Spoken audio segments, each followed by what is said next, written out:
Hello dear students, welcome to EPG Pathshala. I am Dr. Surinder Kaur, Professor, Khalsa College of Education, Ranjit Avenue, Amritsar.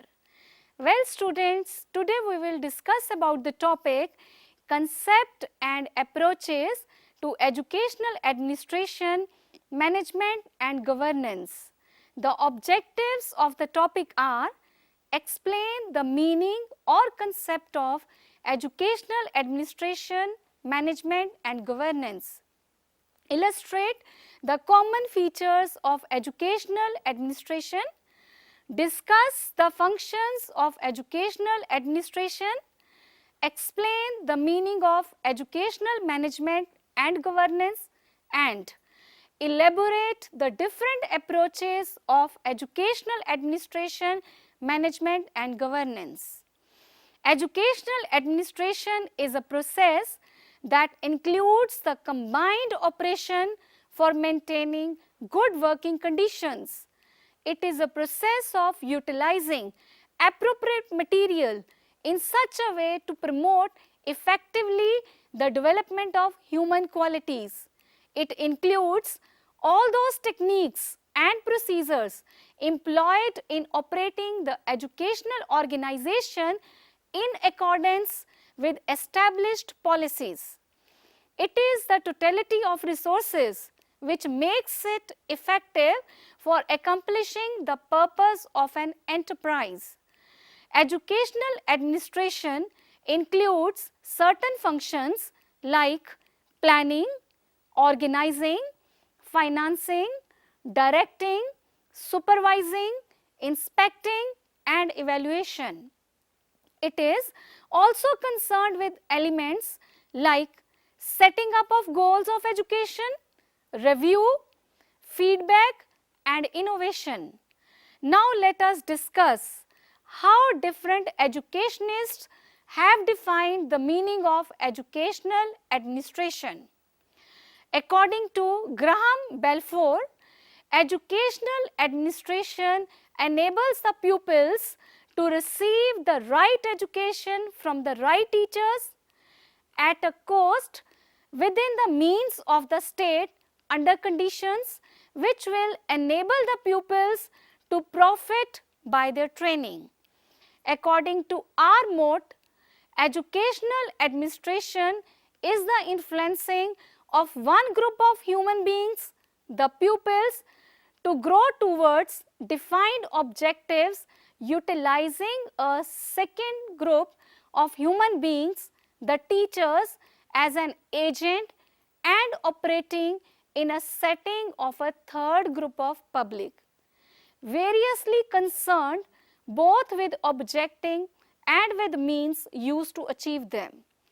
According to National Society for the Study of Education, educational administration is a social statesmanship which guides educational activities, plan programs and facilities and provides leadership in a long-term but broad social perspective. Stephen describes educational administration as a process concerned with creating, maintaining, stimulating and unifying the energies within an educational institution towards realization of predetermined objectives. After defining meaning of educational administration, now let's discuss about the features of educational administration. The common features of educational administration are, first of all, for the fulfillment of the goals of an organization, administrators should involve all the people of that organization for the attainment of predetermined goals. Second is providing suitable conditions for work and raising the morale of the workers on the job. There should be provision for innovations, changes and development in one's organization. It is humanistic and reorganizer in its approach. Its major objective is to build the personality of individual, his needs, and his quest for perfection is glorified. It enables the individuals to understand that crime is evil.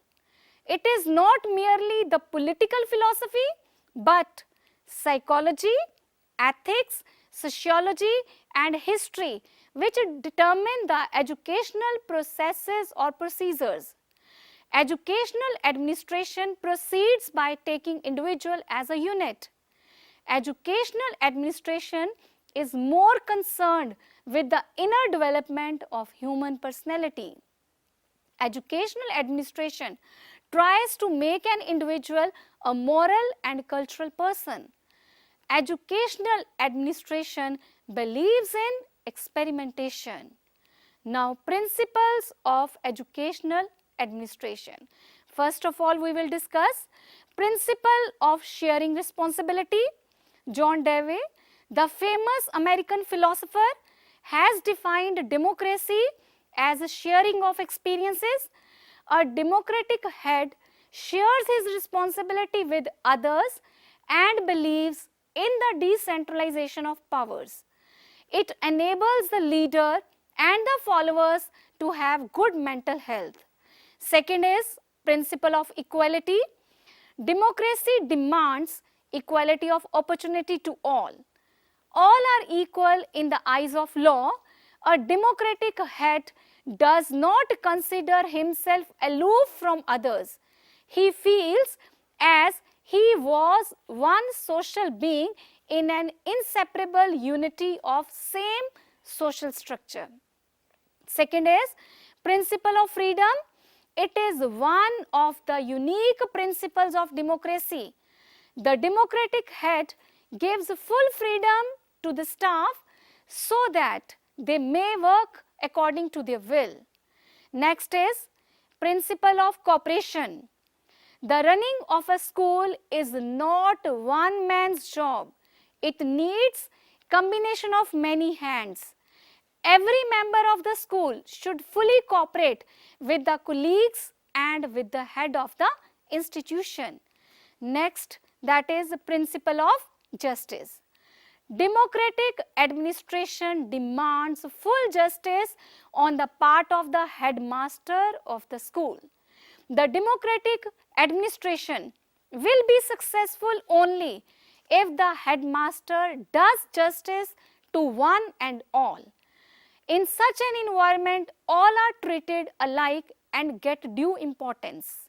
Next is principle of recognition of individual worth. In democratic administration, the head shows equality to all.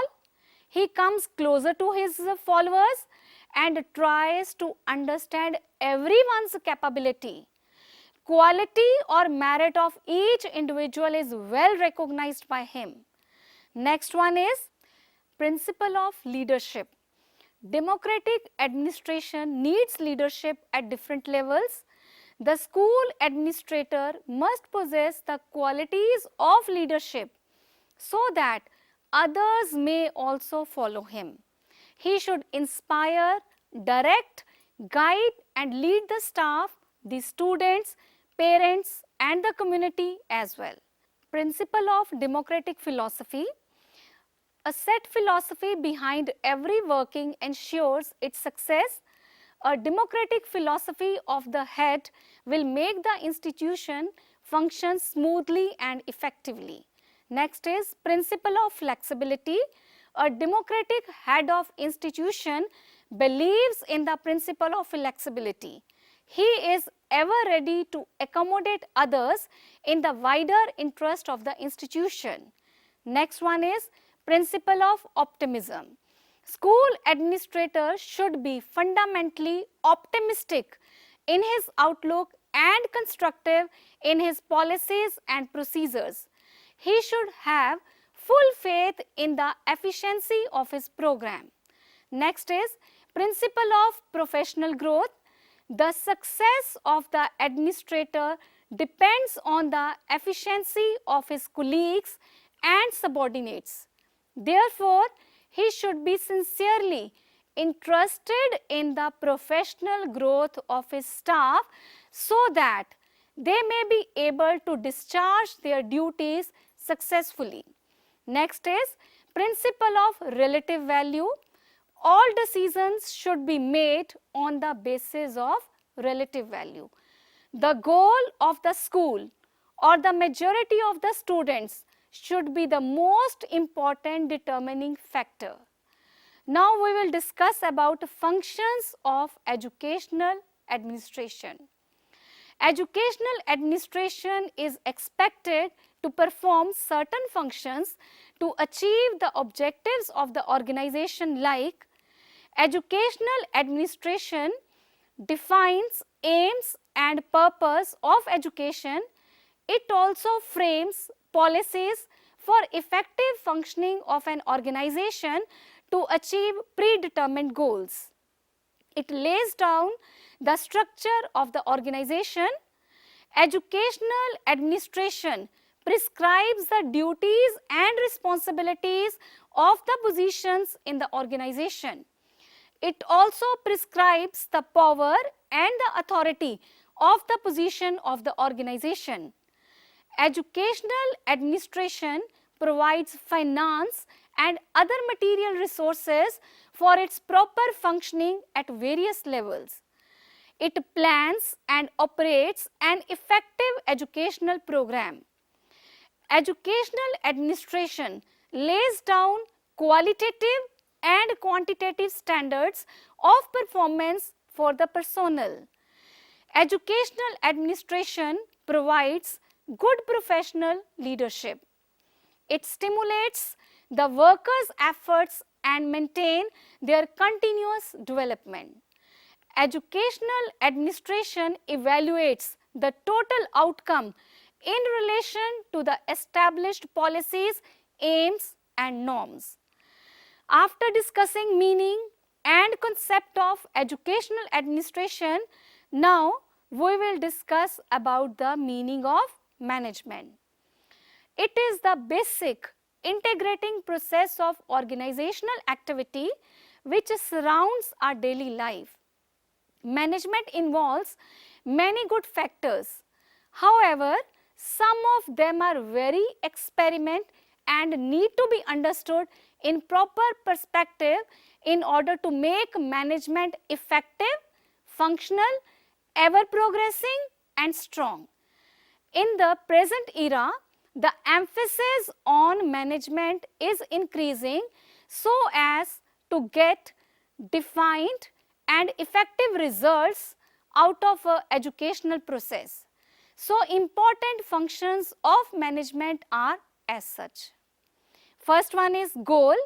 Some of the goals of education such as physical, social, emotional and spiritual development, that is all-round harmonious development of the personality, may be common for all the societies of the world. However, some goals may be different for different nations. Second is resources. Even when it is a fact that school management is to deal with different types of resources, that is human resources, physical resources, abstract resources, financial and community resources like museum, zoo, etc. It needs to be ensured that maximum utilization of these is achieved. These resources, which in themselves don't carry any meaning, are to be made meaningful by the management so as to be useful for the students at their work. Next one is coordination. One very important function which management is to perform in the educational process is to coordinate the functioning of different activities in the institution in such a way that utilization of their functioning provides maximum utility to the students, staff and management. Next one is counseling. In order to provide beneficial services to the student and community, a dignified control is must. In order to create such a social setup, The management of all the levels should work in a perfect disciplined order. This type of control reflects the type of management. Next one is direction. As the management fixes the aim, which is generally contained in the motto of the institution, which serves as the direction for the institution in good management. The direction should be clear and followed in sportsman spirit in the institution. Next one is planning. Planning is one of the formal duties of the management of an institution. Planning is always done in advance in such a way that all things happen in a systematic way. Planning means leading beforehand how things are to be done and why it should be done in that way. In order to make the school activities effective, meaningful and successful, we need effective planning in the following these areas like financing, staffing, resources, motivation, development, supervision and evaluation. Now next point is monitoring and evaluation. When above factors are kept in view, the monitoring part becomes of greater significance. Poor monitoring leads to the wastage of resources and poor results. If monitoring is of good quality, much of the wastage is controlled and maximum utilization is got out of it. No doubt, supervision is important, but evaluation is more important than it at all the stages of the activity. It is better to carry out periodical evaluation to know the level of success of an activity and to improve upon the weaknesses and drawbacks of the situation. Other benefits also, management improves efficiency and skill, it improves human relations, it decreases the type and scope of confusion and increase the confidence of the manager and others who participate in running of institution. Approaches of educational administration, management and governance. First of all, we will discuss social demand approach. This approach was used in Robbins Committee report on higher education in Britain. In India too, this approach is a popular one while opening new schools and colleges in particular. In this approach, there are certain steps involved like to estimate the proportion of students completing school education and are likely to enter into higher education. Second is to estimate how many of these successful school leaving students would actually apply for admission to colleges. To determine how many of the applicants should be given admission to higher education. To determine the length and duration of the study. Thus, the major issue involved in this approach is to forecast future demands for seats, keeping in mind social and educational trends as well as demographic changes. The underlying assumptions in this approach is that expansion on education is beneficial to the economy and thus additional expenditure on education would not create a heavy burden which is unbearable. This approach is more prevalent in those societies which favor traditional cultural values where decisions are taken on the basis of public opinion and in societies where the social environment is generally pessimistic in nature. The approach is based on currently expressed preferences and does not take into account public expenditure on education. Also, it sometimes leads to a mismatch between the output of higher education and the demands of the economy. Second is social justice approach.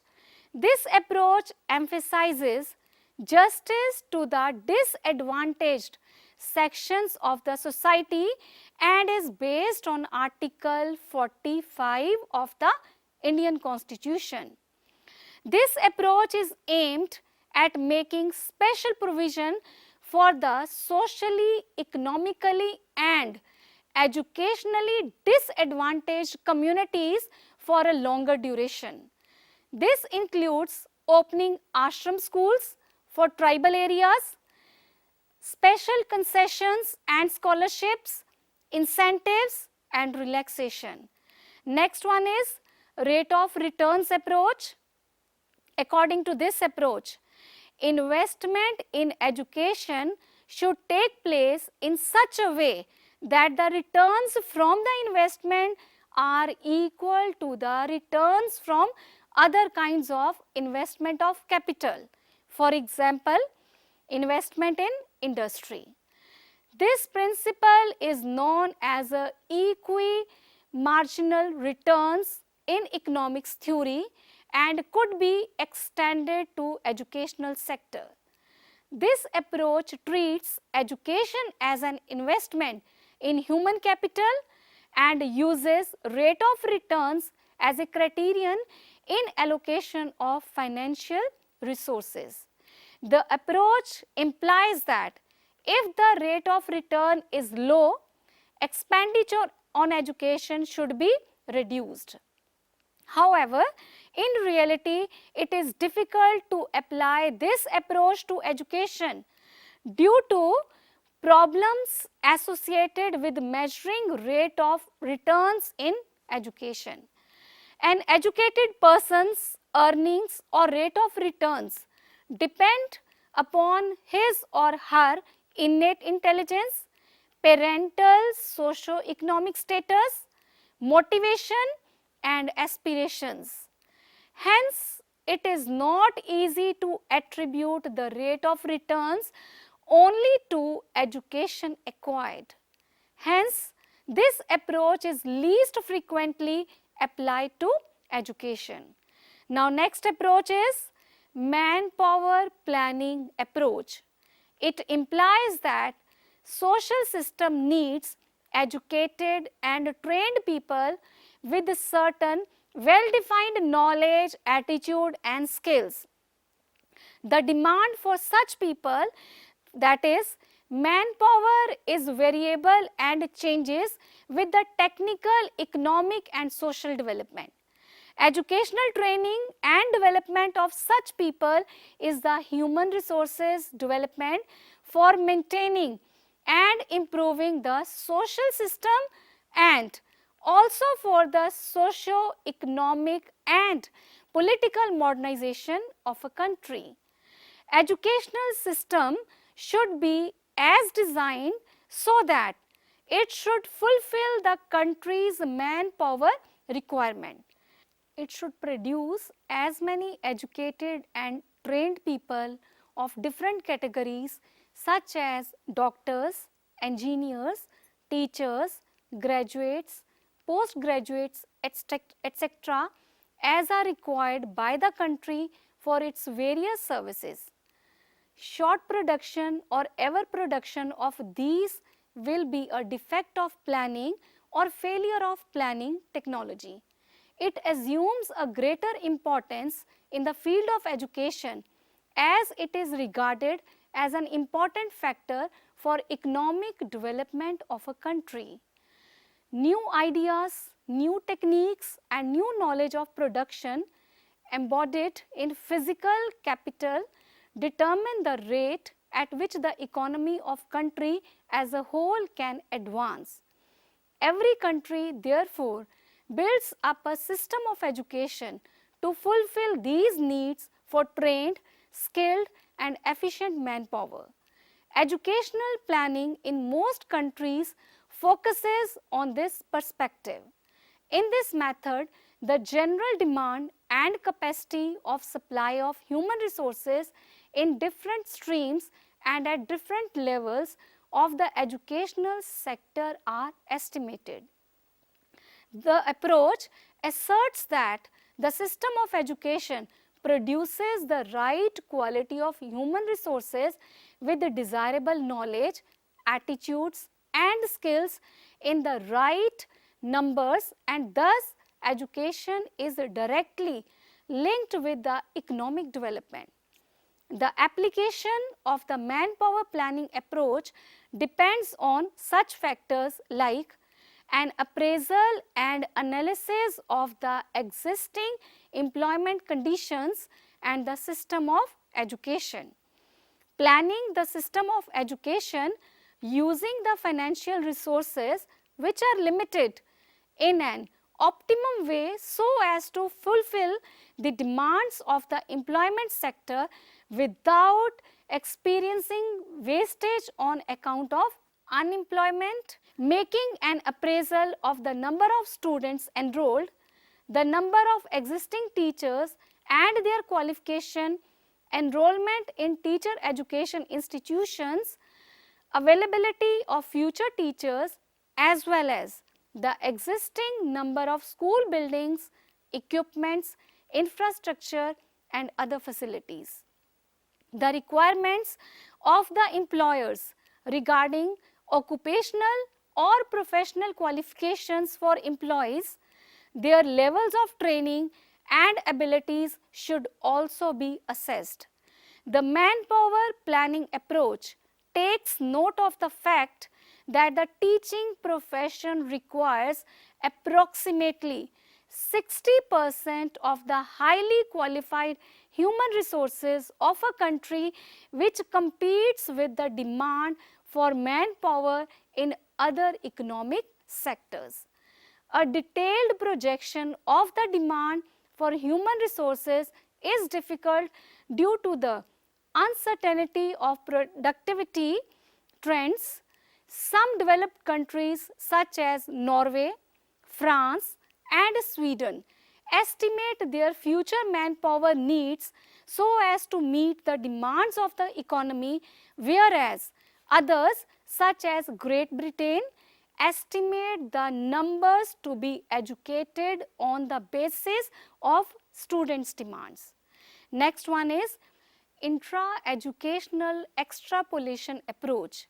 Conceptually, the task of intra-education extrapolation consists of estimating the quantitative implications for the system as a whole. It means setting targets for one particular characteristic of the educational system. Thus, if the targets were to be the achievement of universal primary education up to certain grade level by a certain year, the education planners would explorate from the datum the ways in which the supply of teachers, the construction of new buildings, the production of new textbooks and like would need to be scheduled to ensure that the target will be reached. Flow statistics of various kinds become an important tool for this kind of analysis. So, at the end, we can conclude that educational administration is the study and practice of managing the resources, tasks and communication involved in running a school. Educational administration is a discipline within the study of education that examines the administrative theory and practice of education in general and educational institution and educator in particular. Educational administration has a vast area of operation ranging from planning to budgeting in an effort to make the educational process purposive and functional. It focuses upon the attitude towards work and adopts practical measures to ensure that the system of work functions efficiently and assist in the achievement of the aims of education, thus benefiting the learners who are the main stakeholders in the educational system. Educational administration is based on different principles like sharing responsibility, principle of equality, principle of freedom, principle of recognition of individual worth, and principle of professional growth. It frames policies and lay down the structure of organization. Educational management improves the efficiency and skill of educational institution and improves human relationship. Thank you.